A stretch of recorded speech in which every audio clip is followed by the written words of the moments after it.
Hello friends, welcome back to my YouTube channel. तो जैसे कि हमने अपने प्रीवियस वीडियो में डिस्कस किया था कि जीआईसी का एग्ज़ाम क्या है, उसके अंदर उसका एग्ज़ाम पैटर्न क्या है, उसमें क्या क्या प्रिपरेशंस हमें करनी है और किस तरीके का एग्ज़ाम 2019 में आया था। तो अब हमने ये सब तो देख लिया। अब जो सबसे इम्पॉर्टेंट क्वेश्चन बनता है वो है कि इस साल का एग्ज़ाम कैसे क्रैक करना है, हमें कैसे प्रिपेयर करना है जीएससी एग्ज़ाम के लिए, किन टॉपिक्स को पढ़ना है, किन टॉपिक्स को हमें अवॉइड करना है और क्या 1 मंथ सफिशिएंट है रिटर्न को क्लियर करने के लिए। तो सबसे पहला तो आंसर कि 1 मंथ सफिशिएंट है, तो हाँ 1 मंथ मोर देन सफिशिएंट है जीआईसी के एग्ज़ाम के रिटर्न को क्लियर करने के लिए स्पेशली। तो नेक्स्ट टॉपिक आता है कि देखिए, मेहनत सब करते हैं पर इम्पॉर्टेंट है कि सही डायरेक्शन में किया जाए। हमारे पास बहुत सारा मटेरियल होगा, बहुत सारे हमारे पास यूट्यूब चैनल्स भी मिलेंगे, बहुत सारी जगह से मिलेगा, पर अगर एक तरीके से सही से ना पता चले कि किन टॉपिक्स को प्रिपेयर करना है, क्या एग्ज़ाम में आ रहा है, रियल टाइम एग्ज़ाम में क्या आ रहा है, वो हमें सब पैटर्न पिछले साल के एग्ज़ाम पैटर्न से आइडिया लगता है, तो हमें प्रिपेयर वो करना है। क्योंकि अगर हम ज़्यादा टाइम में कम मटेरियल को प्रिपेयर करें और बेटर प्रिपेयर करें तो एग्ज़ाम निकालना ईजी होता है। तो ठीक है, इसलिए हम आज के टॉपिक को स्टार्ट करते हैं। तो आज का टॉपिक यही है कि हमें जीआईसी एग्ज़ाम में क्या क्या प्रिपेयर करना है। तो उससे पहले मैं आपको कुछ चीज़ें बताना चाहूँगी। जैसे कि सबसे पहली बात आती है हमारे जो एग्ज़ाम पैटर्न है स्पेशलिस्ट के लिए, और हमने जनरल स्ट्रीम के लिए एग्ज़ाम पैटर्न को कल डिस्कस किया था।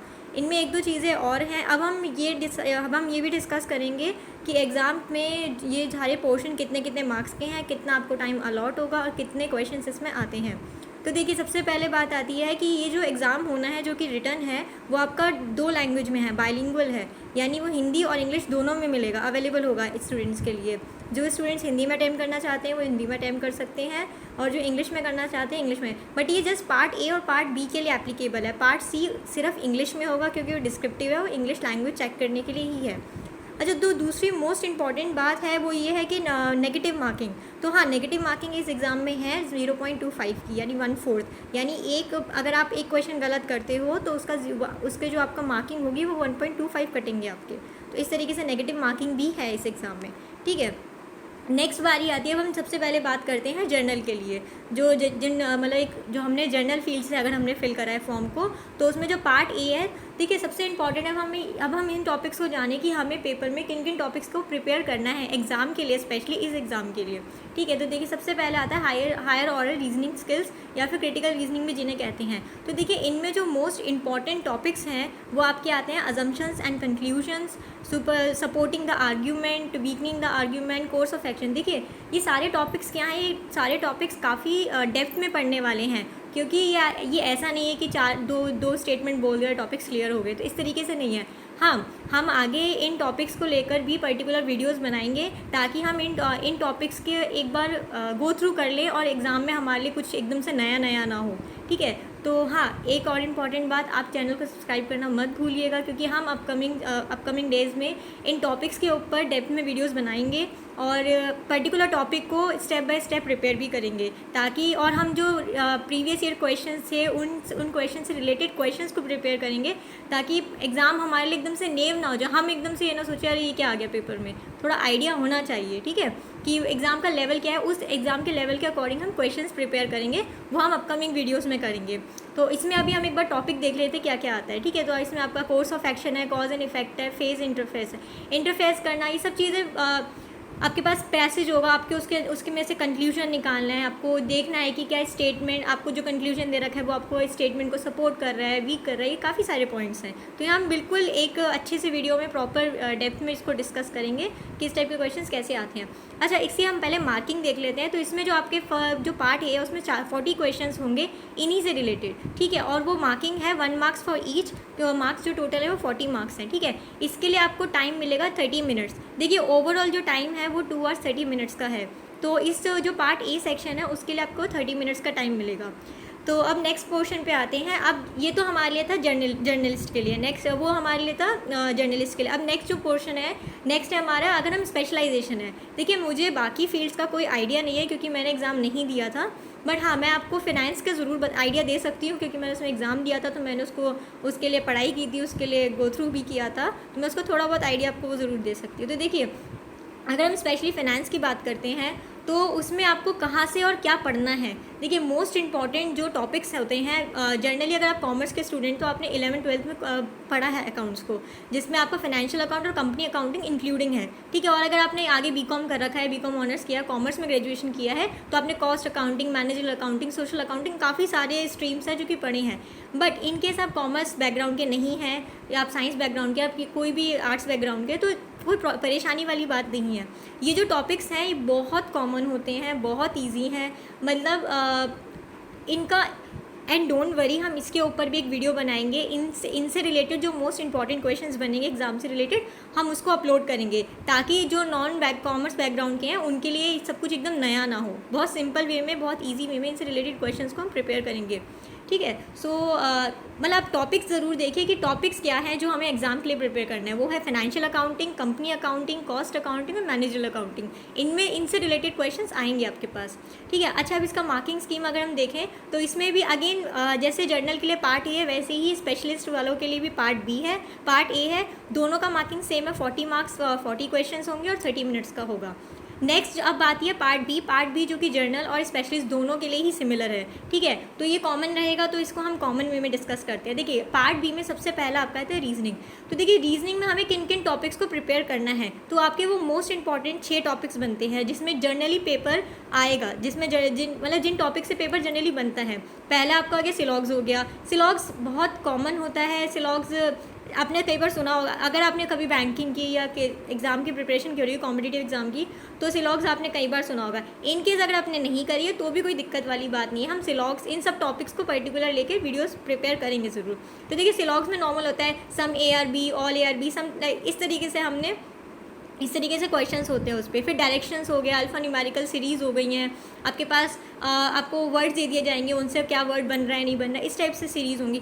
पजल्स जो आएंगी, पजल्स बहुत बेसिक लेवल की होंगी, अच्छी पजल्स होंगी। मतलब अगर आपने 100 से 150 पजल्स भी अगर आपने प्रिपेयर करा है, एक नॉर्मल लेवल की, क्लर्क लेवल की पजल अगर आप अटैम्प्ट करते हो, किस तरीके से करते हैं, तो आप इजीली उसमें इस पेपर में अटैम्प्ट कर सकोगे। अच्छा, अब पजल्स किस टाइप की आएंगी तो वो भी हम नेक्स्ट वीडियो में ज़रूर अपलोड करेंगे, किस टाइप की पजल्स हो सकती हैं। तो हम इससे रिलेटेड 5 to 6 क्वेश्चन उसमें रखेंगे, ताकि आपको एक जनरल आइडिया लग पाए कि एग्जाम में क्वेश्चन किस तरीके के आने हैं।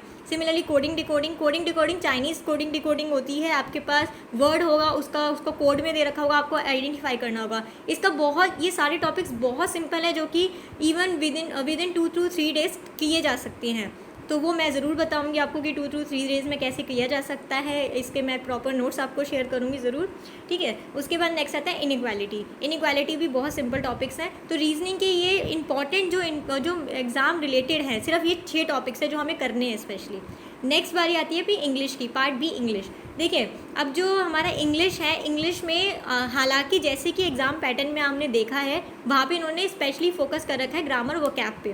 पर देखिए ये बात होती है कि एग्जामिनर भी क्या चाहता है, हो सकता है वो वोकैब को और ग्रामर को वो चेक करना चाह रहे हैं, वो RC के अंदर इंक्लूड करके करे। आपके पास एक पैसेज होगा जहाँ से आपको नॉर्मल जैसे RC में क्वेश्चंस पूछते हैं, उसमें वो 2-3 वोकैब के क्वेश्चंस कर देगा, वो पैसेज में हाईलाइट कर देगा कि आपको इस वर्ड का क्या मीनिंग है, और वो वहाँ पे आपको वोकैब चेक कर लेगा। तो बहुत कैजुअल है कि वो वोकैब को और ग्रामर को चेक करने के लिए बहुत सारे तरीके होते हैं।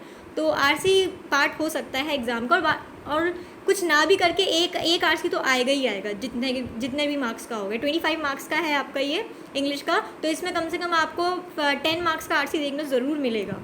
नेक्स्ट आते हैं आपको जो रिमेनिंग 15 मार्क्स में क्या आ सकते हैं। देखो 15 मार्क्स में आपका आ सकता है फिलर्स डबल फिलर्स हो सकते हैं। मान लीजिए आपको एक सेंटेंस दे दिया गया है, आपको एक पैराग्राफ दे दिया गया है, उसमें आपको ब्लैंक्स दे दिए गए हैं, आपको चूज़ करना होगा कि कौन सा वर्ड उसमें फिट बैठेगा सबसे अच्छे से, तो फिलर्स उसमें होंगे। जंबल सेंटेंसेस होंगे, 5-6 सेंटेंसेस को अलग अलग करके ऊपर नीचे करके लिखा होगा, वो एक स्टोरी बना रहे होंगे, आपको उसको कनेक्ट करके एक स्टोरी क्रिएट करनी होगी, ठीक है। एरर फाइंडिंग सिंपल होगा, जैसे कि मान लीजिए हेड के साथ थर्ड फॉर्म लगती है, तो वो हेड के साथ आपको फर्स्ट फॉर्म लगा के देंगे, आपको फाइंड करना है कि क्या ये सही है नहीं है, तो आपको इस तरीके से एरर फाइंडिंग हो। फ्रेजल वर्ब सिंपल होगा, वो एक फ्रेज़ आपको लिख के देंगे, फिर वो पूछेंगे कि इस फ्रेज़ के अगेंस्ट कौन सा सेंटेंस फिट बैठ सकता है।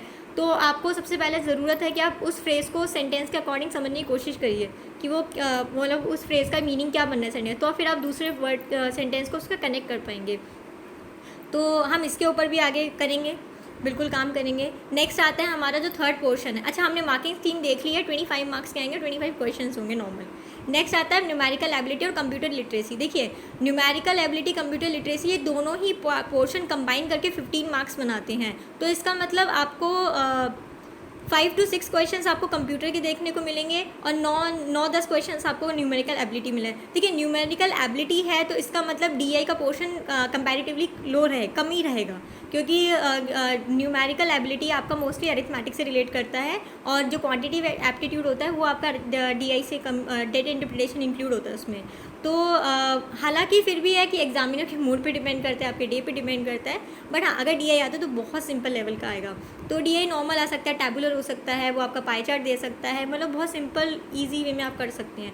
तो जो हमें स्पेशली टॉपिक्स प्रिपेयर करने हैं, तो देखिए डीआई हमें करना है बट सिंपल लेवल का, एक स्टार्ट लेवल का जो हम करते हैं, तो वो हम मैं अपकमिंग वीडियोज़ में आपको एक एग्जाम्पल के थ्रू समझाऊंगी कौन कौन से डीआईस कैसे कैसे हो सकते हैं। ठीक है। नेक्स्ट है आपका number series. Number series simple होती हैं, आपके पास 2, 4, 6, इसके बाद क्या आएगा, ऑटोमेटिकली आपको पता है 8 आएगा, यानी मल्टीप्लिकेशन चल रहा है, इस टाइप से नंबर सीरीज़ होंगी। या फिर वो बीच में 8 की जगह 10 लगा देंगे, तो आपको ढूंढना होगा कि क्या ये सही है, तो आपको भी नहीं, बिल्कुल सही नहीं, 8 यहाँ 8 आना चाहिए, 10 नहीं आना चाहिए, तो ये रॉन्ग नंबर सीरीज़ होगी। सिंपल क्वाड्रेटिक इक्वेशन सिंपल होगा, जो हमने अपने 9th-10th में करी है। एक मतलब क्वाड्रेटिक इक्वेशन आप 5 सेकेंड्स में अटैम्प्ट कर सकते हैं। उसको अटैम्प्ट करने का तरीका क्या है 5 सेकेंड का, वो मैं आपको वीडियो के थ्रू बताऊंगी, बिल्कुल एक बार बता के कि आप 5 सेकेंड में क्वाड्रेटिक इक्वेशन को कैसे सॉल्व कर सकते हैं ईजिली। ठीक है। सिंप्लीफिकेशन अप्रॉक्सीमेशन, अगेन एक सिंपल इक्वेशन से आपको सिंपल दे दिया जाएगा, जिसको मैथमेटिकल से बना दिया जाएगा, उसको आपको सिंपली सॉल्व करना होगा। सिंप्लीफिकेशन अप्रॉक्सीमेशन ईजी होता है, लाइक 2 इंटू में, 4 इंटू में, डिवाइडेड बाई 3 इंटू में 6, इस टाइप से कुछ बना देंगे ईजी वे में। ठीक है। अच्छा, अब अरिथमेटिक के क्वेश्चन आपको ज़रूर देखने को मिलेंगे, बट बेसिक होंगे, जिसमें अब देखिए अरिथमेटिक में कौन कौन से चैप्टर आपको प्रिपेयर करने हैं। उसमें आपका आता है average, age, percentage, partnership, ratio proportion, CI and SI, that is compound interest and simple interest and profit and loss. ये इंपॉर्टेंट टॉपिक्स हैं जो कि इस पेपर में आपको देखने को मिल सकते हैं, और अगेन बेसिक लेवल ही मिलेगा। अच्छा, कंप्यूटर लिटरेसी की अगर हम बात करें, तो कंप्यूटर लिटरेसी में जो नॉर्मल सिंपल एक एग्ज़ाम, क्लैरिकल एग्जाम में भी, या RRB, जैसे RRBs में हम देखने को मिलता है हमें, या IBPS में जो नॉर्मल कंप्यूटर लिटरेसी होती है, जैसे कि इसमें आप देख सकते हैं बेसिक कंप्यूटर फंडामेंटल्स हो गए, आपके नेटवर्किंग हो गई, माइक्रोसॉफ्ट ऑफिस के बारे में हो गया, कंप्यूटर, मतलब बहुत सिंपल टॉपिक्स है, आप इसको एक बार गो थ्रू कर सकते हैं। मैं इस PPT को एज अ PDF फॉर्म में अपने टेलीग्राम चैनल पर शेयर कर दूँगी, और टेलीग्राम चैनल का जो लिंक है मैं डिस्क्रिप्शन बॉक्स में अपलोड कर दूँगी, तो आप एक बार ज़रूर गो थ्रू करिएगा। ठीक है। नेक्स्ट आता है हमारा जो जनरल अवेयरनेस का पोर्शन है। देखिए, जनरल अवेयरनेस का जो पोर्शन है ये 20 मार्क्स का है। अच्छा, देखिए अब बारी आती है जनरल अवेयरनेस में करना क्या है, क्या क्या क्वेश्चंस आ सकते हैं। देखिए, इंश्योरेंस का पेपर है, तो नॉर्मली कैजुअली जो होना चाहिए कि वो आएगा आपका मोस्टली रिलेटेड होगा इंश्योरेंस और बैंकिंग सेक्टर से। ऐसा बिल्कुल भी नहीं होगा कि इंश्योरेंस के पेपर में आपको हिस्ट्री या साइंस पूछ रहे हैं, ऐसा नहीं होगा। इंश्योरेंस के पेपर तो इंश्योरेंस और बैंकिंग सेक्टर से रिलेट होगा। ठीक है। अच्छा, बात आती तो हम 20 मार्क्स से तो हम ये अंदाज़ा लगा सकते हैं कि 10 मार्क्स का आपका स्टैटिक होगा, तो 10 मार्क्स का आपका करेंट हो सकता है, करेंट अफेयर्स हो सकते हैं। तो करेंट अफेयर्स तो मोस्टली रिलेटेड और इंश्योरेंस, बैंकिंग और इंश्योरेंस से रिलेट करेंगे। नेक्स्ट है स्टैटिक जीके। अच्छा, देखिए स्टैटिक जीके क्या है कि कौन कौन से टॉपिक्स हमें प्रिपेयर करने हैं, उसमें आता है नेशनल बैंक्स हो गए, डैम्स हो गए, रिवर्स हो गई आपकी, ये सारे स्टैटिक है, मतलब जो कैजुअली किसी भी बैंकिंग एग्जाम में पूछा जाता है। तो ये ज़्यादा नहीं है, ये हार्डली आपके 5 to 6 टॉपिक्स बनते हैं स्टैटिक के अंदर भी, वो भी हम अपकमिंग वीडियोस में आपको एक बार बताया जाएगा बिल्कुल कि कौन कौन से टॉपिक्स कैसे कैसे प्रिपेयर करने हैं। तो ईजी है, ये आप प्रिपेयर कर सकते हो। आपको मतलब बेसिकली आपको हर टॉपिक नहीं करना है, सिलेक्टिवली जो टॉपिक्स, जितने टॉपिक्स एग्जाम में आने हैं उनको ही चूज़ करके उनको ही आगे करना है। ठीक है। नेक्स्ट बारी आती है, अब देखिए पार्ट B फिनिश हो चुका है, 4 पोर्शन से उसके हमने फिनिश कर लिया कि किन किन टॉपिक्स हमें प्रिपेयर करना है। ठीक है। आपको एक बार PDF आप ज़रूर गो थ्रू करिएगा, ताकि आप इजीली आराम से बैठकर देखें और उन टॉपिक्स को नोट डाउन ज़रूर करिएगा कि इन टॉपिक्स को हमें अच्छे से प्रिपेयर करना है डिफरेंट जगह से। ठीक है। और एक आइडिया लेने के लिए कि एग्ज़ाम लेवल क्वेश्चंस कैसे हैं, वो आप मेरी वीडियोस को आगे देख सकते हैं। सब्सक्राइब ज़रूर करिएगा, तभी आपको आगे की वीडियोस का नोटिफिकेशन मिल पाएगा, और आप एक बार उस वीडियो में आप ज़रूर गो थ्रू करिएगा कि किस तरीके से क्वेश्चंस एग्जाम में आने एक्चुअली। ठीक है। नेक्स्ट आता है आपका पार्ट सी। पार्ट सी में आपके देखिए 3 चीज़ें हैं, 3 क्वेश्चंस आपको मिलेंगे देखने को। ऐसे, प्रिसाइज और कॉम्प्रीहेंशन, 30 मार्क्स कंबाइन है, और हर एक का अपना अपना 10 मार्क्स ईच है। ठीक है, हर एक क्वेश्चन का।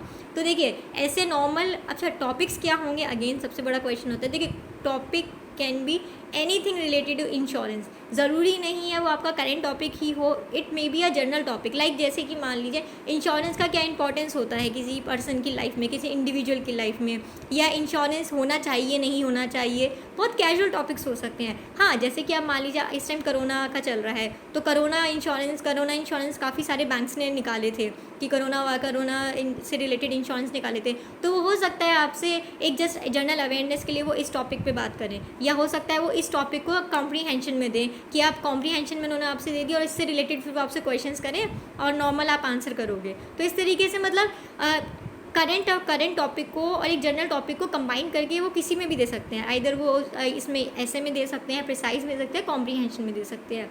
ठीक है, ऐसे लिखना कैसे है, तो देखिए अभी हम उसकी अगर इसमें ही बात करते हैं तो सबसे इम्पॉर्टेंट है आप जो भी लिख रहे हैं आप डिस्क्रिप्टिव में, सबसे इम्पॉर्टेंट है कि आप कम से कम शब्दों में बेहतर से बेहतर लिख पाएँ। बेहतर का मतलब ये बिल्कुल नहीं है कि आप एकदम हार्ड वोकैबुलरी इंक्लूड कर दें। देखिए टॉपिक आप कुछ भी लिख रहे हो, आप जो भी लिख रहे हो, ऐसा होना चाहिए कि अगर आप किसी को भी बैठा दो उसे पढ़ने, तो वो चीज़ उसको समझ आए। आपको नहीं मालूम एग्जामिनर क्या है और क्या कौन है जो इसे चेक करेगा, वो इस तरीके मतलब एटलीस्ट ऐसा हो, आपका रीडेबल ऐसे होना चाहिए। ऐसा नहीं है बिल्कुल हाई वोकैबुलरी लिख दी, सामने वाले नहीं समझ पाए।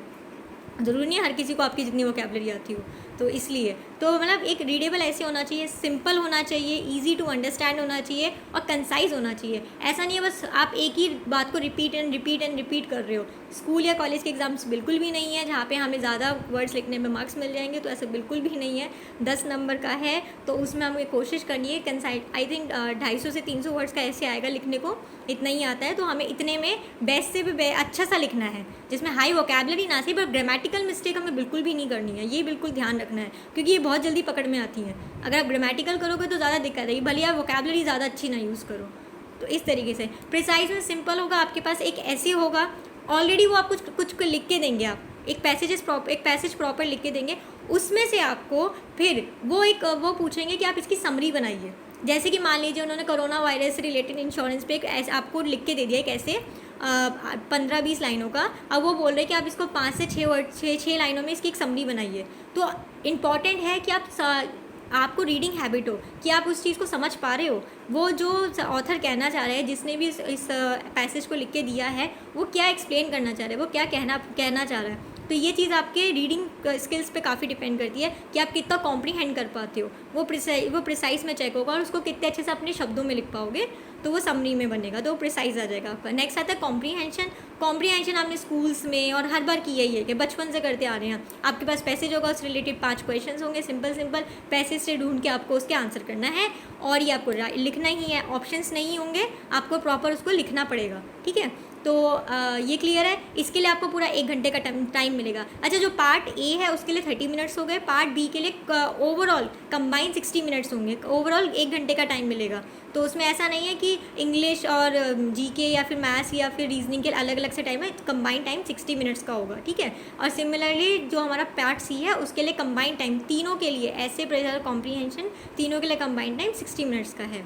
सो देखिए गाइज, अब हमें ये तो आइडिया लग चुका है कि हमें कौन कौन से टॉपिक्स को प्रिपेयर करना है। ठीक है, क्योंकि हमें जब तक एक प्रॉपर आइडिया नहीं होगा कि कौन से टॉपिक्स को प्रिपेयर करना है, हम हर टॉपिक को प्रिपेयर करना जो कि इंपॉर्टेंट नहीं है एग्जाम के लिए और जो आने भी नहीं है। तो एक आइडिया हमें रफ लग चुका है कि हमें किन किन टॉपिक्स को प्रिपेयर करना है। नेक्स्ट आता है, देखिए अब बारी आती है कि मार्किंग स्कीम कैसी है। देखिए, तो जैसे कि नोटिफिकेशन में भी लिखा है कि स्टूडेंट को अपना 90% रिटर्न में लाने ही पड़ेगा। या इसका मतलब ये है कि आपको 150, ये जो 90 है वो आउट ऑफ 150 है जर्नल के लिए, यानी अगर आप पेपर दे रहे हैं, जो रिटर्न दे रहे हैं उसमें 90% तो मिनिमम कट ऑफ है। उससे अबव जब लाओगे, जो कट ऑफ आता है, जो आपका रिटर्न का कट ऑफ आएगा वो आउट ऑफ 120 आता है। डिस्क्रिप्टिव को वो हटा देते हैं, डिस्क्रिप्टिव को इंक्लूड नहीं करते हैं, डिस्क्रिप्टिव को फाइनल सिलेक्शन प्रोसेस में इंक्लूड करते हैं। ठीक है, तो आपका कट ऑफ तो 120 में से है, बट आपको जो ओवरऑल 150 में से मार्क्स होना चाहिए वो 90 होना चाहिए, यानी वो आपको 90 उसमें इंक्लूड करेंगे, यानी वो डिस्क्रिप्टिव को इस 150 में इंक्लूड करेंगे। तो इसलिए आपको ओवरऑल 90 बनना मिनिमम चाहिए, उसके अबव तो आना ही आना है, वो कट ऑफ जाती ही जाती है। ठीक है, क्योंकि अगर मान लीजिए, जैसे मैं आपको एक आइडिया देती हूँ, लास्ट ईयर कट ऑफ गई थी 85, पर वो थी आपकी जस्ट 120 में से, उसमें आप इंक्लूड करिए डिस्क्रिप्टिव के मार्क्स, दैट इज़ आप 20-30 एक्स्ट्रा बढ़ाइए, तो जो ओवरऑल कट ऑफ थी 125 गई थी 150 में से। कट ऑफ अच्छी जाती है इसकी, बिकॉज पेपर ईजी आता है, अच्छे लेवल का आता है, ठीक है। और सिमिलरली जो दूसरी कैटेगरीज हैं जैसे कि ST SC OBC उनके लिए 75 लाना ज़रूरी है आउट ऑफ 150।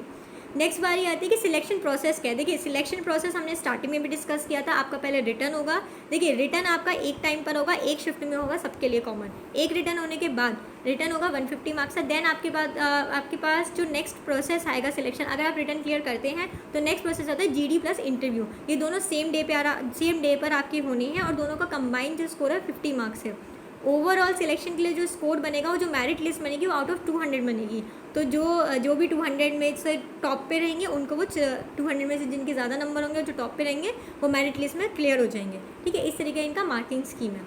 तो जैसे कि अब हमने अपनी पूरी वीडियो में हमने देखा है, आप इस वीडियो को ज़रूर एक बार इसका PDF ज़रूर डाउनलोड करके आराम से बैठकर टॉपिक्स को ज़रूर नोट डाउन करिएगा कि हमें किन टॉपिक्स को प्रिपेयर करना है। क्योंकि अगर आपको ये आइडिया नहीं होगा कि किन टॉपिक्स को प्रिपेयर करना है, किन को छोड़ना है, तो आप टाइम वेस्ट करोगे सिर्फ ढूंढने में और डिसाइड करने में कि मुझे ये करना है या नहीं करना है। हाँ, और एक और इम्पॉर्टेंट चीज़, जस्ट बिकॉज कि आपको एक आइडिया लगे कि एग्ज़ाम एक्चुअली लेवल किस तरीके का लेवल आता है। क्योंकि देखिए ऐसा होता है मोस्टली कि एग्ज़ाम जो होता है वो अपने प्रीवियस पैटर्न को फॉलो करता है, ठीक है। हालांकि प्रेडिक्शन कोई नहीं कर सकता, मैं भी नहीं कर सकती, कोई भी नहीं कर सकता कि एग्ज़ाम क्या चेंज होगा, एक्चुअली होने को कुछ भी हो सकता है। बट हम एक फिर भी एक आइडिया लेके चलते हैं कि प्रीवियस ईयर जैसे एग्ज़ाम आएगा तो उसको हमें आइडिया को लेके चलेंगे, तो इसी लेवल के हम क्वेश्चंस भी अटैम्प्ट करेंगे। प्रीवियस ईयर जिस लेवल के क्वेश्चन आए थे तो हम उसी तरीके के क्वेश्चंस को अटैम्प्ट करने की कोशिश करेंगे।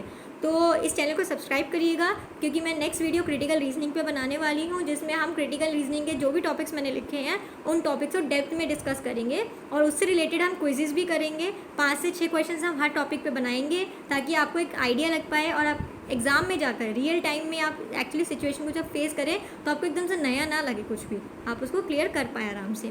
तो ठीक है, तो अभी के लिए goodbye and good night. And आप अच्छे से प्रिपेयर करिएगा, अच्छे से करिएगा इसको। एग्ज़ाम ईजी है, आसानी से वन मंथ में बहुत ईजिली क्रैक किया जा सकता है। Okay bye, good night, thank you.